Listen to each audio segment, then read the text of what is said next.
We're starting from Srimad Bhagavatam, Canto 3, Chapter 7, entitled Further Inquiries by Vidura. We're on text 31. It's December 8th, 2024. Narayanam namaskritya naram chaiva narottamam devim saraswatim vyasam tato jayamudirayat. Before reciting the Srimad Bhagavatam, which is the very means of conquest, one should first offer respectful obeisances unto the personality of Godhead Narayan, and to Narayan Rishi, the supermost human being, unto Mother Saraswati, the goddess of learning, and unto Srila Vyasadeva, the author. Nasta Prayesh Vabhadreshu Nicham Bhagavata Sevya Bhagavat Yutamashloke Bhaktir Bhavati Naistiki. Text 31, Srimad Bhagavatam, Canto 3, Chapter 7. Krishandapata Vaishamyam Pratiloma Niveshanam Jivasya Gataya Ya Cha Yavati Guna Karmaja Ashandapata Vaishamyam Pratiloma Niveshanam Jivasya Gatayo Yascha Yavatir Guna Karmaja Ashanda Patta Vaishamyam Pratilomani Vaishanam Jivasya Gatayo Yascha Yavatir Guna Karmaja Pashanda Patta Vaishamyam Pratilomani Vaishanam Jivasya Gatayo Yascha Yavatir Guna Karmaja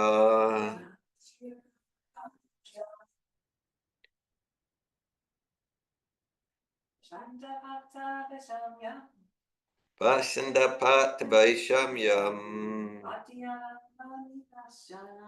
Pratilomani Vaishanam Jivasya Gatayo Yascha Yavatir Guna Karmaja Pashanda Patta Vaishamyam Pratilomani Vaishanam Jivasya Gatayo Yascha Yavatir Guna Karmaja Pashanda Patta Vaishamyam Pratilomani Vaishanam Jivasya Gatayo Yascha Yavatir Guna Karmaja. Would someone online like to lead the chanting? Pashanda Patta Vaishamyam Ashanda Patta Vaishamyam Pratiloma Niveshanam Pratiloma Niveshanam Jivasya Katayo Yascha Jivasya Gatayo Yascha Yavatir Guna Karmaja Yavatir Guna Karmaja.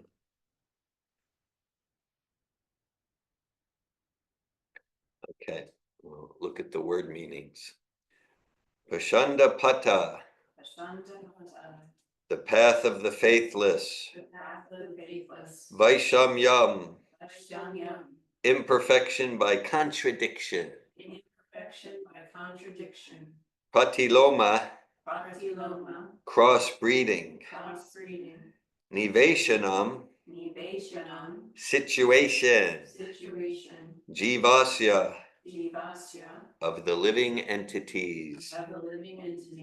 Gataya, movements. Ya, as they are. Cha, also. Yavati, as many as. Guna, modes of material nature. Karmaja, generated by different work. Translation. Please also describe the imperfections and contradictions of the faithless atheists, the situation of crossbreeding, and the movements of the living entities in various species of life according to their particular modes of nature and work. Purport by His Divine Grace A.C. Bhaktivedanta Swami Prabhupada. The combination of living entities in different modes of material nature is called crossbreeding. The faithless atheists do not believe in the existence of God, and thus their paths of philosophy are contradictory. Atheistic philosophies never agree with one another. Different species of life are evidence of varieties of mixtures of the modes of material nature. Om Angyanatimirandasya Gyananjana Shalakaya Chakshuranmilitam Yena Tasmai Shri Gurave Namaha Shri Chaitanya Manobishtam Stapitam Yena Bhutale Svayamrupa Kadamayam Dadati Svapadantikam Vandeham Shri Guru Shri Uta Padakamalam Shri Gurun Vaishnavamscha Shri Rupam Sagrajatam Saganaraganatam Vitam Tam Sajivam Sadvaitam Savadutam Parijana Sahitan Krishna Chaitanya Devam Shri Radha Krishna Padan Saganalalita Shri Vishakan Vitamscha Hey Krishna Karuna Sindhu Dina Bandhu Jagat Pate Gopisha Gopika Kanta Radha Kanta Namostute Tapta Kanchana Gaurange Radhe Vrindavaneshware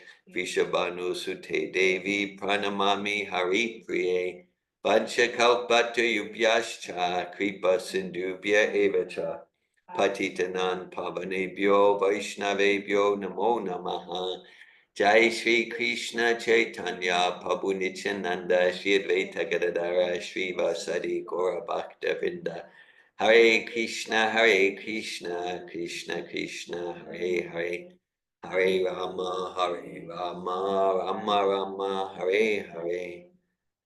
Nama Om Vishnu Padaya, Krishna Prestaya Bhutale, Srimate Bhaktivedanta Swami Niti Namine. Namaste Sarasvati Devi Gravani Pacharine, Nirvishesha Shunyavadi Paschatya Desha Tarine. Srimad Bhagavatam, Canto 3, Chapter 7, Text 31. Pashandapata Vaishamyam Pratiloma Niveshanam Jivasya Gatayo Yascha Yavatir Guna Karmaja. Please also describe the imperfections and contradictions of the faithless atheists, the situation of crossbreeding, and the movements of the living entities in various species of life according to their particular modes of nature and work. Hare Krishna. Okay. Crossbreeding. Interesting. Fascinating verse here. Okay. Let's see where we go with it. So there's the final chapter in Canto 2 of Bhagavatam is entitled Bhagavatam is the answer to all questions. It's a pretty ambitious title of a chapter. And then we can see it here, actually. So these are questions in chapter 7 by Saint Vidura to Maitreya Rishi.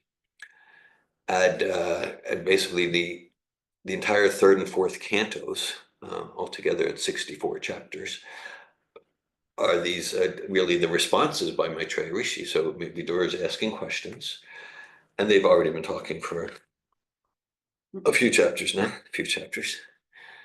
And so, in a sense, the next 57 chapters will be the response to these questions. So just, okay, it's like a pretty 3-sentence short purport by Prabhupada. So it's not much here. But the questions are opening the door to the next 57 chapters. Now, at the rate we're going in our Bhagavatam morning study. That'll be about 20 years. My estimate is we do about 3 chapters per year. Because also we have not morning programs every day. And often when we have morning programs, we decide, let's read Bhagavad Gita, what's going to serve us best. So we're going slow, steady, but slow. We started on Bhagavatam 111 in December 2010. That was the first morning programs. Actually, the very first morning program was in September 2010.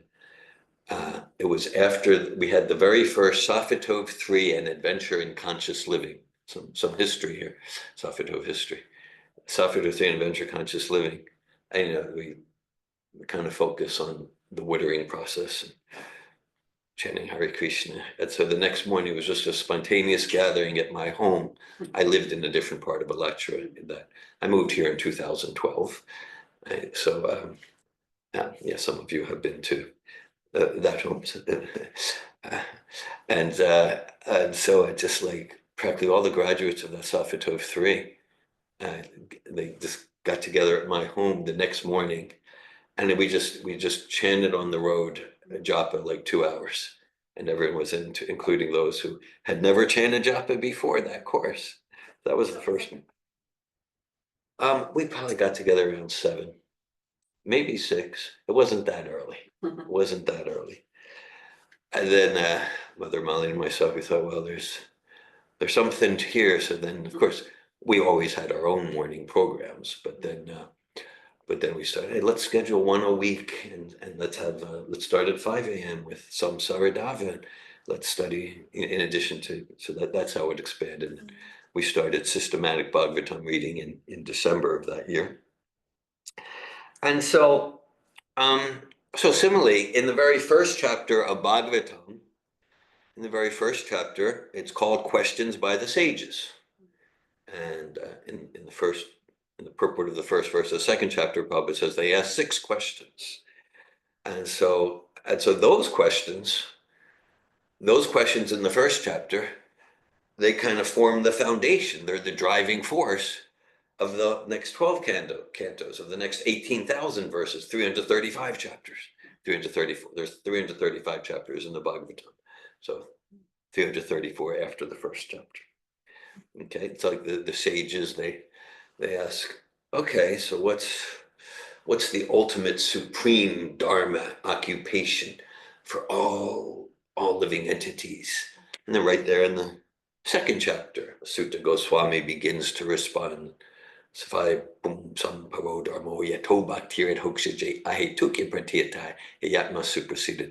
supreme dharma, the supreme occupation for all living entities.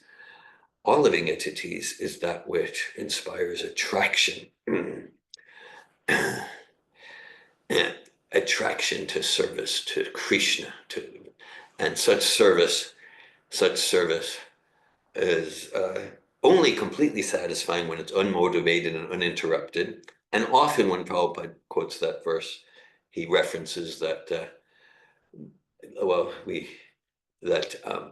when our service attitude in bhakti is completely unmotivated, and I just want to please Krishna and his pure devotee, then nothing material can no material reason can get in the way of that.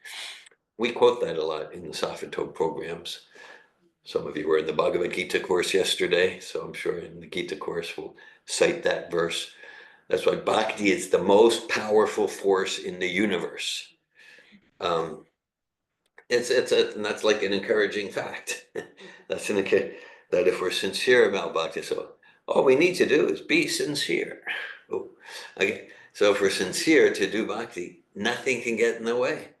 It's described also in that very first chapter of Bhagavatam, kind of in between the questions from the sages. It's described there with living entities who are enmeshed.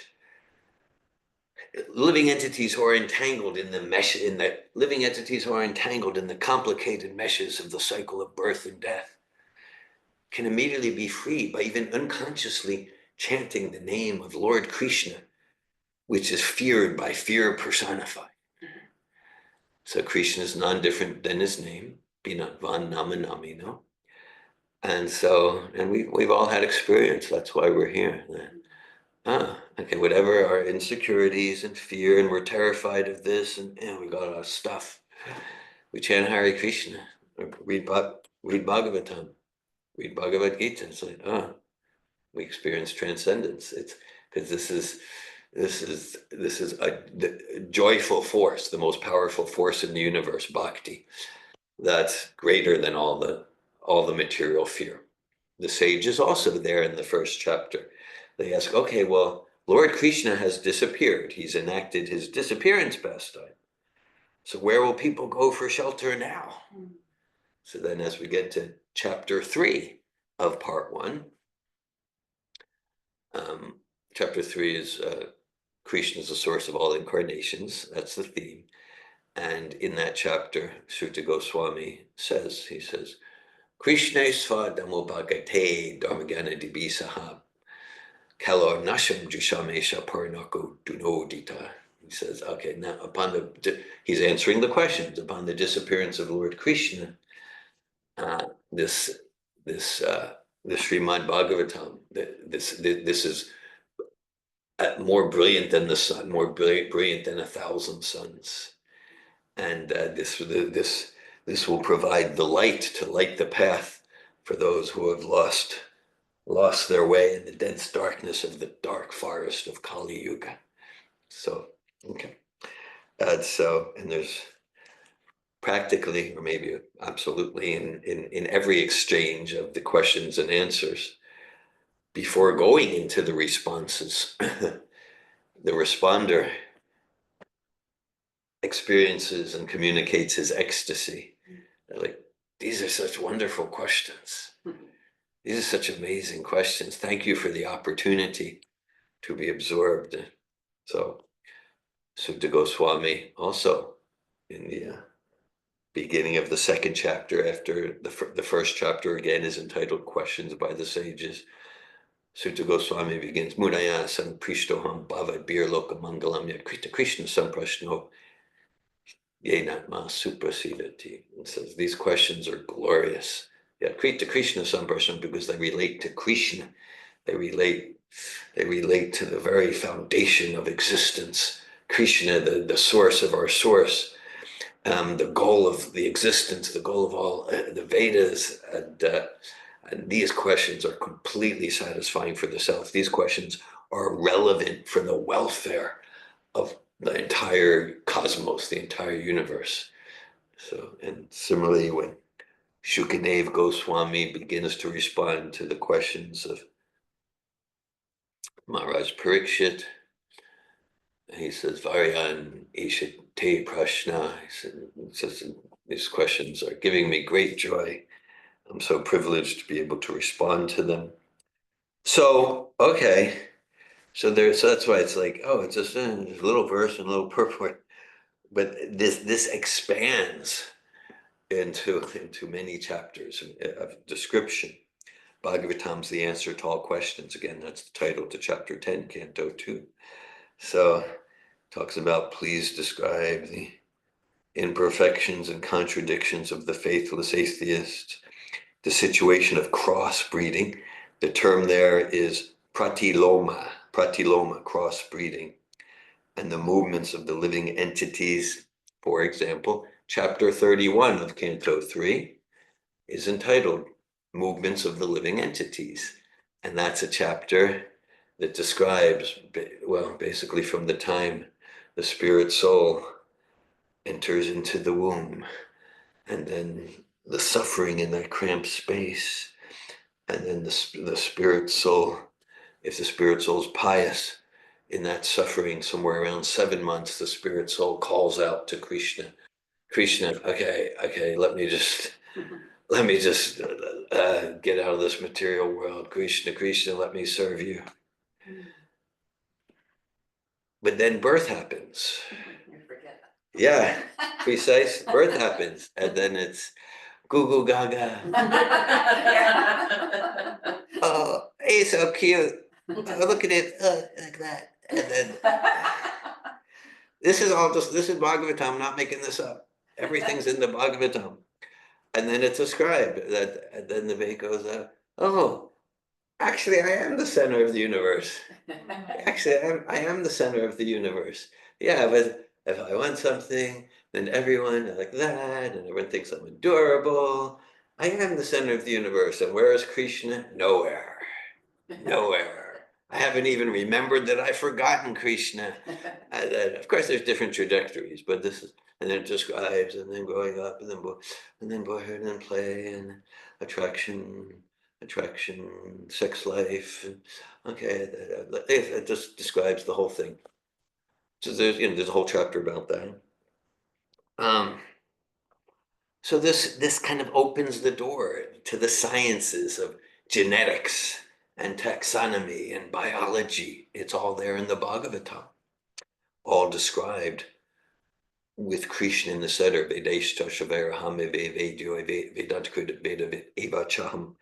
Krishna's the source of the Vedas, the compiler of the Vedas, the goal of the Vedas, the object of the Vedas. So this crossbreeding, pratiloma, well, okay, that can be a dicey topic. See where we go with it. So, well, one thing, so it's there in the Bhagavatam, not just in this verse, in many places, and in Prabhupada's purports and lectures, there's pratiloma and anuloma. So it's different kind of matches. Okay. And so, all right. So pratiloma, okay, this idea of breeding, this can certainly have a very dark, sinister side to it. For example, I don't know how well this, but like for example, 100 years ago in the USA, there was forced sterilization. Yeah, there was. Not for too many, but like tens of thousands. Like, and it's not pleasant to talk about, but that was there in the USA. Adolf Hitler was very inspired with what the United States was doing. They did it before him. It's true. I mean, Hare Krishna. They did it before him, but he got a lot of his ideas. But I think by about the 1930s, USA stopped it. They realized like this is unethical. This is immoral. Because like some people who the elites determined you shouldn't really have children. You shouldn't breed. And so anyhow, it's true actually. Hitler got a lot of his ideas by what the United States was doing in the 1910s and 1920s in terms of crossbreeding and breeding and preventing breeding. Hare Krishna. Dark side of history. And so, and then at the same time, there can be, let's call it, there can be the auspicious and natural and sattvic approach. And in a sense, everyone does that. Okay. It's like I said, it could be dicey conversation. So pratiloma in the Vedas refers to like a man in a relatively lower status of society will kind of marry a woman in a relatively higher status.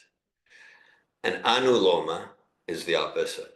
Okay, a woman in a relatively lower status marries a man in a relatively higher status. Romaharshan Shuta, because there's the whole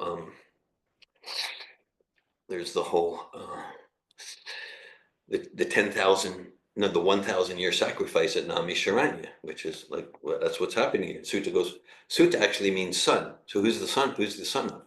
He's the son of Romaharshan Sutta. So Romaharshan Sutta, he was like the main person, the main speaker at the sacrifice, and he was from a pratiloma birth. He was from a pratiloma birth.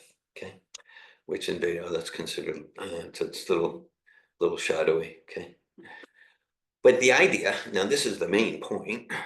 We don't consider someone's birth. We consider what's their character, what's their qualities. That's like a main theme again and again of Vaishnavism and Krishna consciousness. We say when we do the Prema Dhvani mantras, Srila Haridas Thakur ki jai. So he was born, Haridas Thakur, in what was considered in the society, he was born in a Muslim family, we can imagine, a meat-eating family. But Lord Chaitanya, so actually, because he was born in that sort, and there's just like so much in our Vaishnav history is about that. Like this is about transcending the psychophysical nature, and so Haridas Thakur, he was the greatest chanter of the holy names. We were reading this morning before Japa with Bhakti Rosa, and Nitya Gopal was here. Yeah, yeah, he was so absorbed that, so then because the Mohammedan governor wanted to kill him because it was such a threat that he was chanting Hare Krishna, even though he was born as like a good Muslim boy. What are you doing? And so they beat him in 22 marketplaces, meaning Navidveep had 22 marketplaces.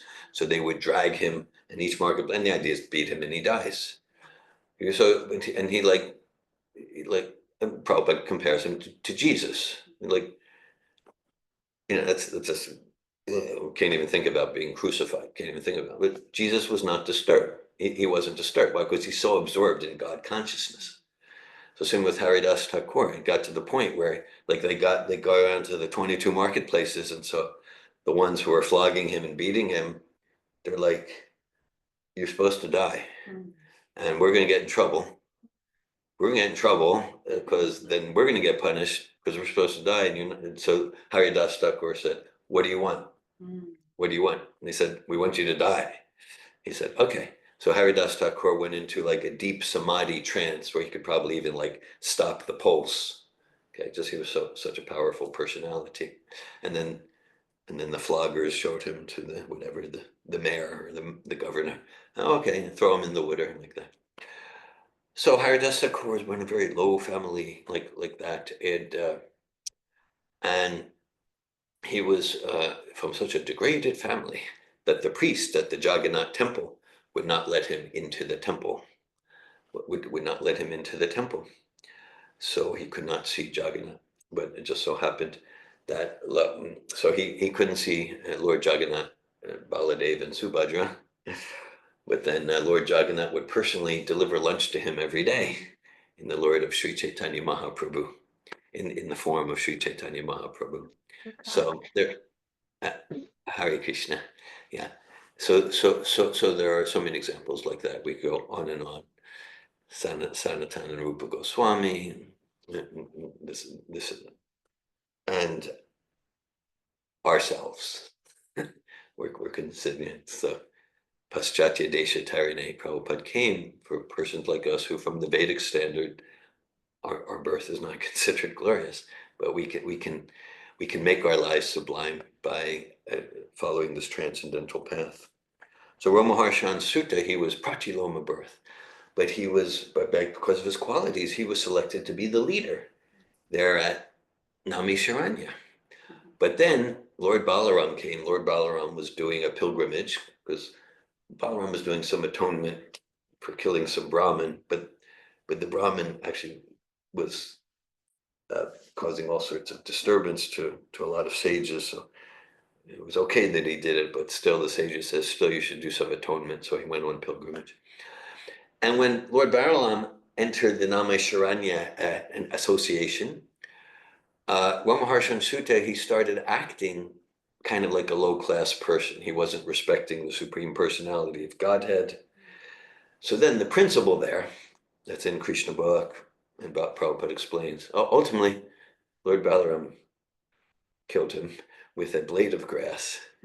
And the auspicious unfolding of that pastime is then because then the sages were like, oh no, it was the sages who said, yeah, you just killed him. You shouldn't have done that, but still, so you should go on pilgrimage. That's when Balaram went on pilgrimage. Thank you. So, but then the sages, well, now who's gonna like lead the whole yaga here? So Balaram arranged his son, Sutta Goswami, and Sutta Goswami is the speaker of the Bhagavatam. So the point is that we don't look at someone's past. Oh, you were born this, like that. What are their qualities now? And what are our qualities now? And Bhakti Yoga is it's the most powerful force in the universe, more powerful than any material fear, and it's transcendental to our psychophysical nature. It's transcendental to our psychophysical nature. And at the same time, it's not like, so the past doesn't, same time, we apply this in a grounded context. Let's say, for example, let's say we have some project. Say we're doing a project for Srila Prabhupada or a project for Krishna. Maybe someone's running an ashram or a center, a house or like that, whatever, we're doing a project. And someone comes and they're enthusiastic to serve and they chant Hare Krishna. And great, that's just wonderful. Look, it's not about what's your past or what's your race or gender. Now let's just so happen, let's say that in their past, they happen to have a habit of thievery, and they actually went to prison several times for stealing. Okay, so that they come and they want to serve the project. That's wonderful. And we would give them the service of you be the treasurer. Probably, honestly, you're shaking your head. Might not be the best service for you. It's okay. No, but we don't care. Yeah. Okay. So, because true, this Vaishnavism, Bhakti Yoga, it is completely transcendental to who I was previous in this lifetime or previous lifetimes. At the same time, does that mean that we're transcendental, or do I still have that propensity for stealing? And maybe treasure is not the best service for me. Maybe treasure is not the best service for me. Okay, so that's basic intelligence. So we want to engage everyone and to use it, because how transcendental are we to that propensity for stealing money?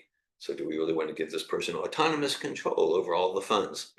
Okay, maybe not. Doesn't mean they don't have a place. Prabhupada built a house in which the whole world can live. So when I say everyone's doing breeding, just like, okay, like if someone is thinking about someone's thinking about, who they want to have children with, who they want to get married, or maybe parents are thinking about their children, or like that. So it's kind of, yeah, here's this person with these maybe dirty, low class, irresponsible habits. Like, yeah, you're probably going to be less inclined to want to have children. Then, oh, here's a very responsible person, and a person who's has such nice qualities. Oh, yeah, I'd want my children to have children with that person. That's the breeding. So we gave the very dark examples and the dark, wicked examples. America 100 years ago, Hitler, like that. But then it's natural there. It's natural there. So with Roma Harshan Sutta, Prabhupada makes the point that sure, someone's transcendental. We don't consider their past. And at the same time, if they start to show the symptoms of the low class birth, okay, all right, so then we want to consider that. Just like, okay, yeah. Actually, there's stories of someone who has the thievery propensity, and they come to the temple or something like that. That it's noticed. All of the silverware happens to be missing, and I think so. So we want to consider Bhakti Yoga is transcendental. Doesn't mean we're necessarily transcendental. So we consider our past, and we want to both. We want to consider our psychophysical nature while cultivating transcendence to it. Consider and utilize our psychophysical nature. Basic analogy, we're not the car, we're the driver of the car. At the same time, we want to know the car. We want to know this car. Okay. We want to know this car. Right?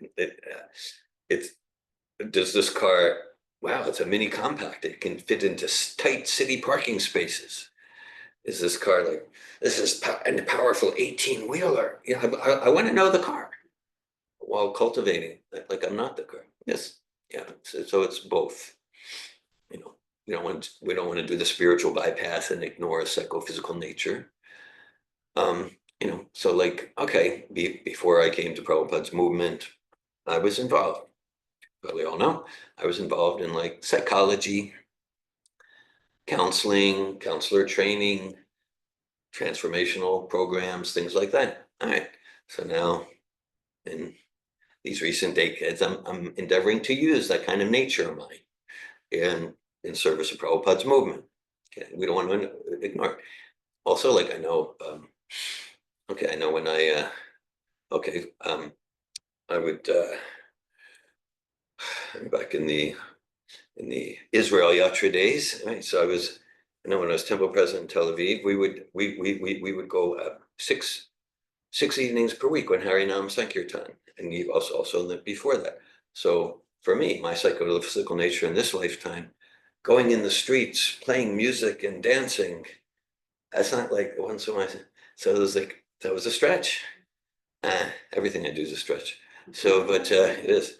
But like, okay, but that was, it wasn't like, oh, that's not my nature. No, that's part of the transcendental process. They're going door to distribute Srila Prabhupada's books.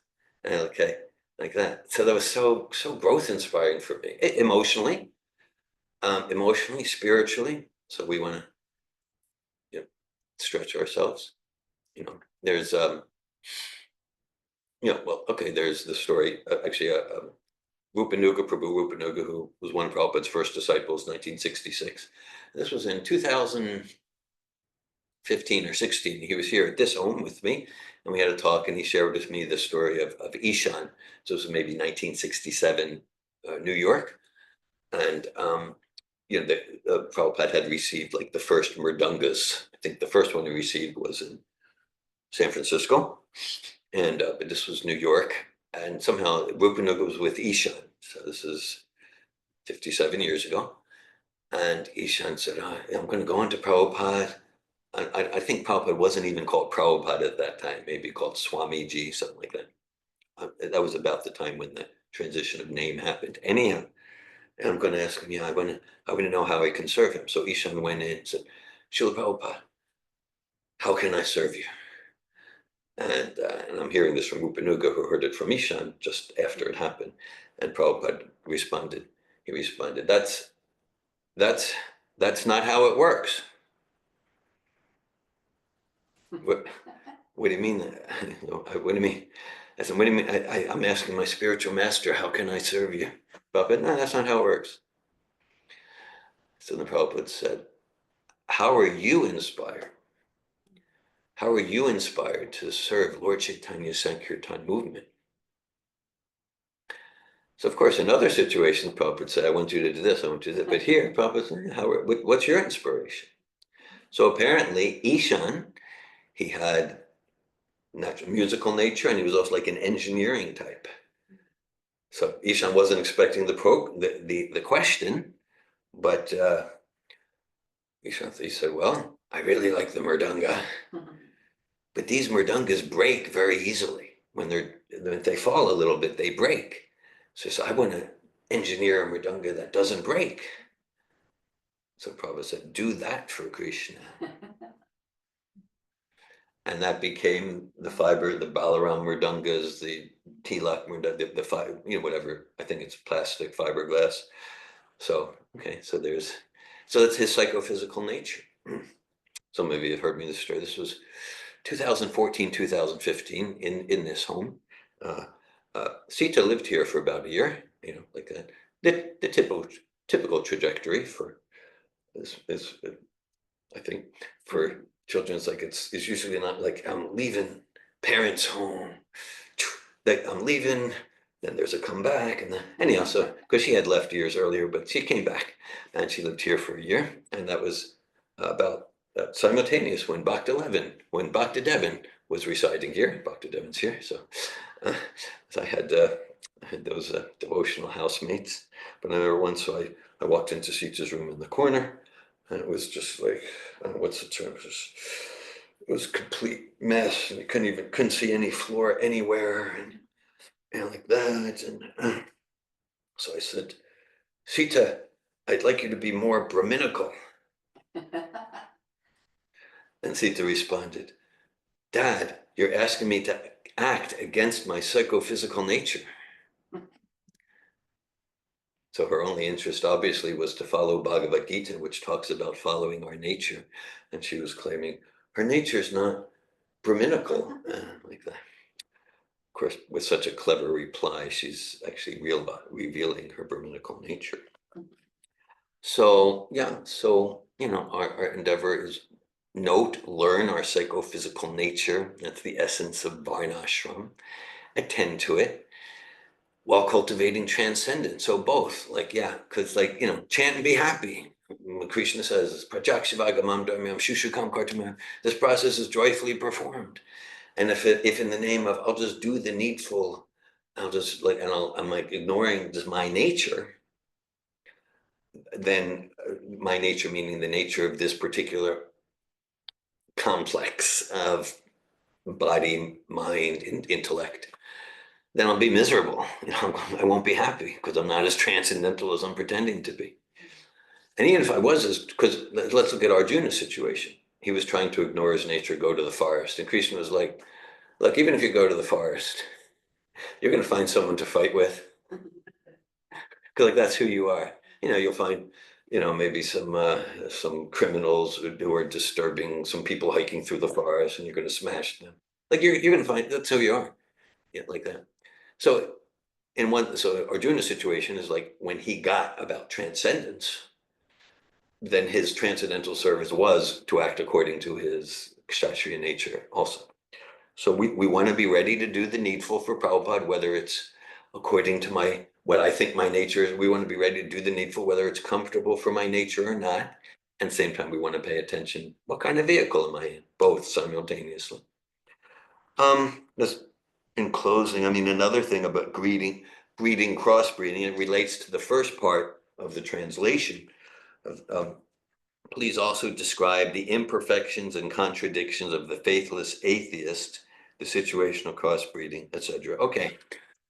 So of course, in the whole field of evolutionary theory or fantasy, depending where we want to go with it, it's a lot about breeding, because the idea, like in Darwinian evolution,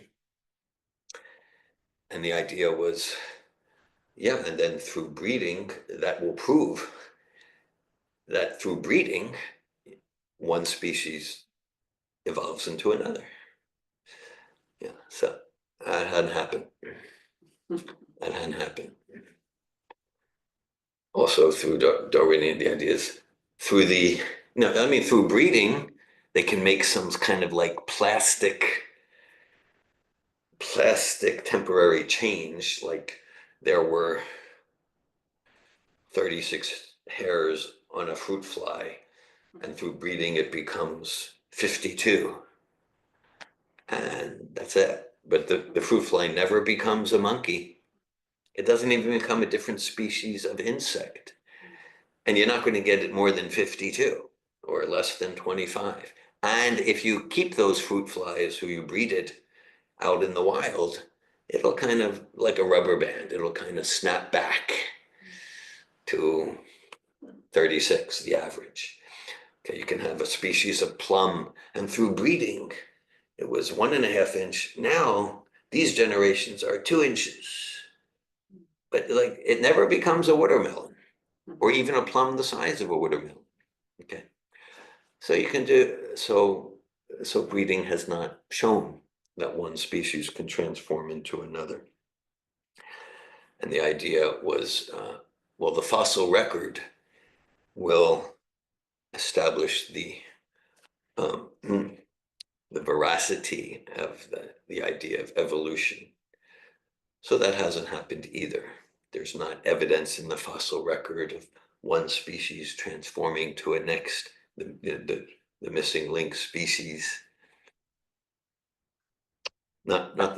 Actually, the most the most recent intensive conversation I had on the topic was 2018. I remember I spoke intensively on this topic with Dr. Jeremy Colmel. Jeremy, that's it. He's a professor of chemistry at Hare Krishna Prabhu, professor of chemistry at Yale. I think actually we had one conversation in a car after the advanced course, and at some point, Ladini Shakti needed to ask us to change the topic because the quality of the vibration wasn't so inspiring, which I needed to agree with her. Ladini's here.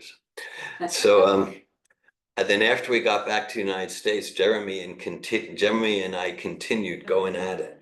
It was so much fun for both of us. Actually, we recorded it. So I'm not claiming I'm like complete Hare Krishna Ladini. I'm not claiming I'm like up to date on all the theories, but I know going back to about the 60s, 70s, the evolutionists came up with a new theory called punctuated equilibrium. And the reason they came up with the new theory is because the fossil record did not at all show any sort of proof or even evidence of gradual evolution. So the idea of punctuated equilibrium is that evolution doesn't happen gradually. It happens rather abruptly in terms of geological time. Like maybe there would be a meteor and then things would go pretty quick. Pretty quick might mean just 20 or 30 million years rather than 100 million years. Okay. But their idea is, the idea was, that's why there's no fossils to indicate, the evolution from one species to another. Yeah. See? So basically they're saying, for this punctuated equilibrium, the evidence is that there's no evidence. That's actually what they're saying. Yeah, right. Nod your head that you. Yeah, right. Yeah, I accept. Yeah. So so there is evolution. Prabhupada would often say, or sometimes say, that Darwin stole from the Padma Purana. Padma Purana describes evolution. It's evolution of the souls, right? So the soul's consciousness evolves, and you can say there's like 8,400,000 compartments, 8,400,000 species, and the soul evolves. So just like a person might live in a efficiency with one bedroom and a kitchen, and then the person goes to a 2-bedroom, and then maybe gets a 3-bedroom house. Okay, but it's not that the efficiency transforms into a 2-bedroom. No, it's the person, the spirit soul that evolves. Similarly, sometimes good. Just the fact that there's so many varieties, that's a proof that. Okay, let's look at it like we notice there are thousands of varieties of motor vehicles, right? Again, there's the moped or the motorcycle, and there's the 2-door, and there's the 4-door sedan, and there's the military tank, and okay. So it's obviously proof that the motorcycle transformed into the Toyota Lexus. Now, the fact that there's variety, there's different forms of vehicles for different functions, and it indicates there was a person or teams of persons with intelligence that designed and built different vehicles, different forms of vehicles for different functions. So the fact that there's different species of living entities would seem to indicate there's an intelligence, different species for different functions. And of course, the main function for the spiritual being in the human form, kamasya nendriya pritir, labo jivete yavata jivasya tattva jigyasa nartayasya karmabi. Life's desire should never be directed towards sense gratification. One should aspire only for a healthy life or self-preservation, for human life is meant for inquiry into the absolute truth. Nothing else should be the goal of one's works. So inquiry into that, just like, again, we're coming up, yesterday, some of us, we were absorbed in the 2 hours Prabhupada's introduction to Bhagavad Gita, and this morning I was listening. The earliest known recording of Srila Prabhupada is February 14th, 1966. and it's in three. I think it's like 3 hour. It's a lecture, but that lecture, that recorded lecture, is what the introduction. It's basically a transcription of that recording, like that. It's quite epic, and so Prabhupada talks about the five truths. The five truths: Prakriti, material nature; Kala, time; Karma, action, activity, action, reaction; Jiva, spirit, soul; and Ishvara, God, Krishna. And so, Ishvara. So we are not God. At the same time, we can bridge that separation through the process of bhakti. You might say the foundational service of bhakti, chanting the names of Krishna: Hare Krishna, Hare Krishna, Krishna Krishna, Hare Hare, Hare Rama, Hare Rama, Rama Rama, Hare Hare. Today we're studying Srimad Bhagavatam, Canto 3, Chapter 7, Text 31. Pashanda patvaishamyam pratilo manifeshanam jivasya gatayo yascha yavatir guna karmaja. Please also describe the imperfections and contradictions of the faithless atheists, the situation of crossbreeding, and the movements of the living entities in various species of life according to their particular modes of nature and work. Hare Krishna. Thanks for hearing Srimad Bhagavatam. I welcome any comments or questions.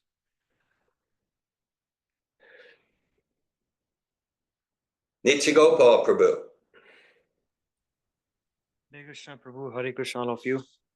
I'm just very inspired by your talk, by your discussion on this verse, and I specifically got stuck with one statement you made, that nothing material can stop the bhakti process. The bhakti process is the most powerful energy in the whole universe. The whole cosmos, yes. Whole entire, all the universes and the entire cosmic energies. And somehow I was in Vrindavan for last whole month, and I could see that this principle is being applied in each and every pastime Krishna performed with his devotees, and how devotees of Krishna in those specific pastimes were so energized, inspired, and so motivated that nothing material really came across their way. And I specifically remember one pastime where Srimati Radharani was going towards Krishna when there was a flute of Krishna, and she was calling everyone for rasa dance. And there was one point where the tamarind tree, there was some tamarind fallen from the tamarind tree, and that tamarind hit, they kind of pricked the lotus feet of Srimati Radharani, and blood started coming out from there. And it kind of delayed Radharani's meeting with Krishna. And there Radharani curses the tree that you will never bear tamarind fruit from that time onwards. So specifically, like so many different pastimes where all these devotees were really exemplifying this experience, this statement. And also for myself, where I understood after 1 month that it is not my service or my position to be here in Vrindavan for all of my lifetime, at least at this my life point in time. That's not my inclination as such. So I'm just very inspired by the two spectrums of the whole situation, and understanding my psychophysiological and nature, and at the same time trying to cultivate that transcendence. Thank you, Nityagopal Prabhu. Thanks for sharing. Welcome back to Florida from Sri Vrindavan Dham. Yeah, and I'm just inspired to invite all of you to because I had gone to Vrindavan for preparation of Bhakti retreat. So we'll be visiting these places in March. So if anyone is inspired to see these beautiful places of pilgrimages and hear these inspiring pastimes, all of you are welcome for that. Thank you, Nityagopal Prabhu. Wonderful. Thanks for sharing. And in your sharing, that's, certainly we have our Srila Prabhupada is like, to use terms we often use, like every obstacle that could get in the way tried, whether it was he had 2 heart attacks on the Jaladuta, and even the whole idea going on the Jaladuta, with this this was not a luxury cruise liner. Okay, this was a freight ship. He was 70 years old and heart attacks, and then he's writing his poetry there at Boston Harbor, saying, Krishna, I have no knowledge, no devotion. Because when we talk about like clear intention, consciousness, and the result, it's not the Krishna, super soul. That's the mechanism that makes it happen. That the mechanism that overcomes and transcends and pierces through all so-called obstacles and transforms obstacles into considerations. And so, and you know, Prabhupada was penniless. He had a trunk of some Bhagavatams, and the marketing research didn't indicate there was a big market for Bhagavatam in 1966 in the United States. And it's like, from a material point of view, it doesn't make any sense. And but then that's it. Just we had this bhakti. So nothing can get in the way of nothing gets in the way if we're sincere. And of course, Prabhupada, you know, we're here in Florida. We're here in we're here in Switzerland. We're here all over the world, chanting Hare Krishna because Prabhupada didn't let anything get in the way. At the same time, just like whatever, you know, maybe we'll manifest something spectacular or whatever, but service is chanting Hare Krishna. Service is chanting Hare Krishna, remembering a Bhagavad Gita verse, remember being inspired by, we can do that internally. No material catastrophe can get in the way of that. Thanks for your sharing, Nichagopal. So is there a word for marrying at your own class level? Oh. There's the male marrying up the status and or the female marrying up status, but then sort of like a. Thanks. Okay. Thanks for that. I mean, That was recommended. Like, yeah, that's what's recommended, to marry someone of your own varna. And it's not about, that's the thing, it's like that can be seen as this external exploitative caste, but varna means one's actual quality. So it's not intrinsically about birth. So I'd like your question, because the anuloma is the males from a higher social status than the female, and the pratiloma, females from a higher social than the male. But the recommended is like kind of the same varna. I'm sure there's a word for that, but I don't know it. And because there's particular stories in the Bhagavatam where it's anuloma or pratiloma, and it creates kind of some spicy adventures. Okay, like you'll have Shukracharya agreeing for his daughter. Shukracharya was like the top Brahmin amongst the demoniac families, and he allowed his daughter and to marry a kshatriya, and that was like that, and it created some pastime adventure like that. Oh, but yeah, so the standard situation that like the astrologers and the elders try to create is like that, and that's just for like more peace and harmony. And yeah, it enhances the possibility for peace and harmony. And so sometimes Prabhupada would mention that, at the same time you say, but the main thing is you're both devotees, so just keep chanting Hare Krishna like that. Like even if like all the compatibility stuff isn't there, chant Hare Krishna, be transcendental. At the same time, not to ignore the compatibility stuff, but that exactly when there's matching on those levels, it's not anuloma or pratiloma, it increases the possibility of harmony. That's the idea. Wanting to find a partner before I met Gaetano. I mean, I feel a little shy sharing about it, but yeah, I met someone, a nice person. We just met. We only, we didn't date or anything, but he was not at the same like status as me. Yeah. In the sense of like his not status, like he was above, but yeah. But financially, he had way more money and came from way more money. Yeah. And it was really nice. That's why I was talking to him. Nice person, yeah.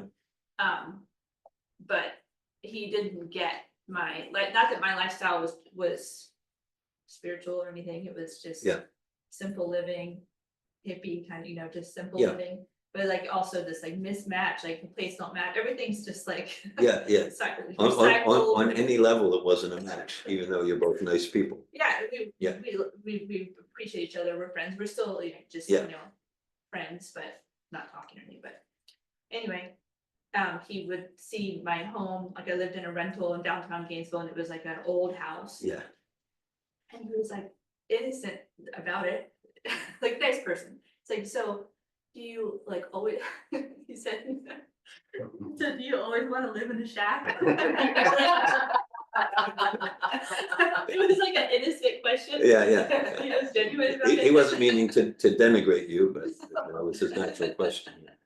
It's like, no, and and then like even with my work, I was a babysitter or Yeah. a nanny. And he didn't think that was like the final, Yeah.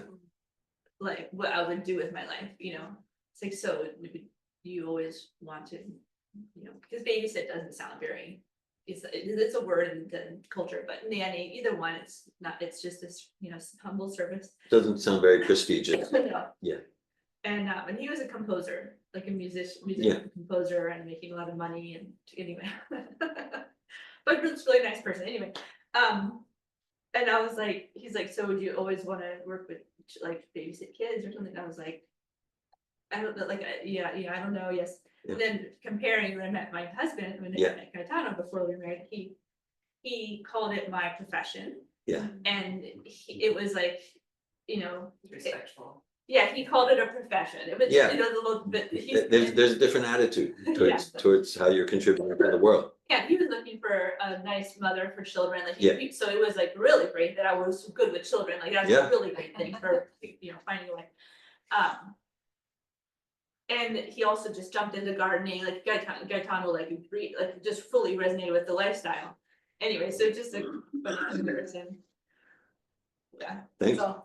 Thanks for sharing aspects of your personal experience and journey, related and kind of verifying this principle. Mhm. Thanks for sharing. Appreciate that. Any other sharing, comments, or questions?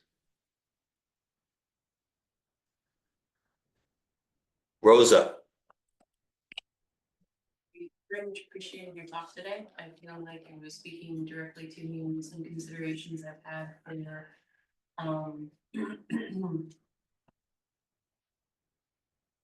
I've been frustrated with some feelings I've gotten from discussions in that I felt some dismissiveness for material nature, and maybe even like a human condition and emotion and things like that, physical body. And so what you're talking about for the car, we want to know the car. Yeah, we know the car. Yeah. Want to take care of the car and that sort of thing. It's both things simultaneously, not being overly obsessed, but at the same time not completely ignoring. Yeah. That you appreciate that balance and integration that we focused on.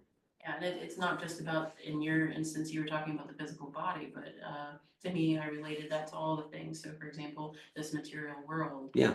And also things to do with other parts of the human condition, like emotions and whatnot. So, thank you very much. Thanks for sharing, Rosa. Thanks for sharing that. Yes. Yeah. And know the car. Same time, not get unduly absorbed in that. Like if we take the car analogy, yeah, I spend 10 hours a day just making sure that like the engine is woo, and it's kind of like, you don't need to 10 hours a day, take care of it. Self-preservation, keep it healthy, keep the body healthy, to use the body for what it's meant for in the highest sense, self-realization, Krishna consciousness. Thank you all. I'll read the verse one more time. Please also describe the imperfections and contradictions of the faithless atheists, the situation of crossbreeding, and the movements of the living entities in various species of life according to their particular modes of nature and work. Srimad Bhagavatam ki. Srila Prabhupada ki. Thank you, Prabhu. Hare Krishna. Yeah, Srila Prabhupada.